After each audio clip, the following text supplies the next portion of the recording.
I went to school at Dykesville, which was only about maybe 100 feet from my house, so I would also go home for lunch.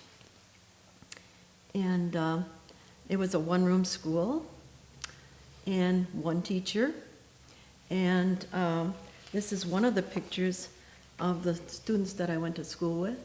And in this picture, there are 37 students.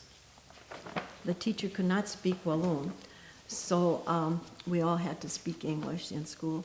If we couldn't speak English, some of the older ones, or our older brother and sister, would help those that couldn't speak English. Because my sister was 16 years older than I, and my brother was 9 years older than I, and they couldn't speak English when they attended school, and it was very difficult. So my parents said that I was not to speak Walloon or Belgian. I went to school. Well, neither one of us could speak English. English when we went to school. So I was fortunate. My teacher was Betty Lampereur, and she could speak better Belgian than I could, so she helped a lot. I was a little girl when I went to school, but I could not speak English. So I could only speak Belgian when I went to school. I was 6 years old. We had to walk to school across the field. We had a Belgian school teacher. She understood Belgian, but we had to speak English. So when we got there, I could not speak English. So she said to me, "You got to go home and come back another time when you'll be able to speak English." And I went home, I cried. And when I got back, I went by my grandpa and grandma's place because they were smoking fish. And I went and cried behind the smokehouse, and my grandpa saw me. And he said, "What are you doing?" And he told my dad, "She's crying behind the smokehouse," my dad said. "Well, no, she's in school." "No," Grandpa said, "she's there, she's crying, I've seen her." And my dad came and he said, "What's the matter?" And I told him, "I can't speak English, they won't let me go to school." So then they talked to me and they said that they would teach me, and then they taught me how to speak English, and I went back to school. I was okay.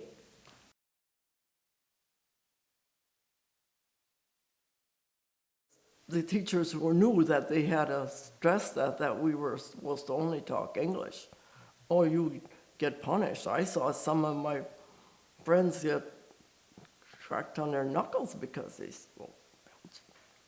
But the teacher had to understand that they came from home without knowing English. Yeah. Oh, yeah. Well, I went to, at our school, we used to be assigned to go get the water by our neighbor. We had to go down the road and go in the barn and get a pump a pail of water and come back. So we usually go at 2 because it's easier because we'd each grab a little handle and the pole we wouldn't get spilled on. And this guy didn't know how to talk Belgian at all, like I do. And I said something in Belgian on the road. I don't know if I said the sun is shining, or did I say va plout or anything, if it's going to rain.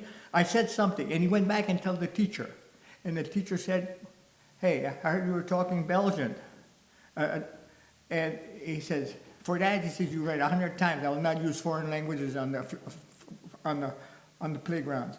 And I never answered him because he was such a sharp teacher. You know, you refer to it, like they say, refer to like when you fool around with a lawyer, refer to pay the fine and get it over with. But I wrote it. But I was boiling all around because I did not cheat. I was talking on the highway, and I was entitled to talk on the highway. Too bad if he couldn't understand. That was our penance. A lot of times for talking Belgian, you'd have to stay at recess for 15 minutes. And the other guys were playing, and we had to stay in and that's the way it was.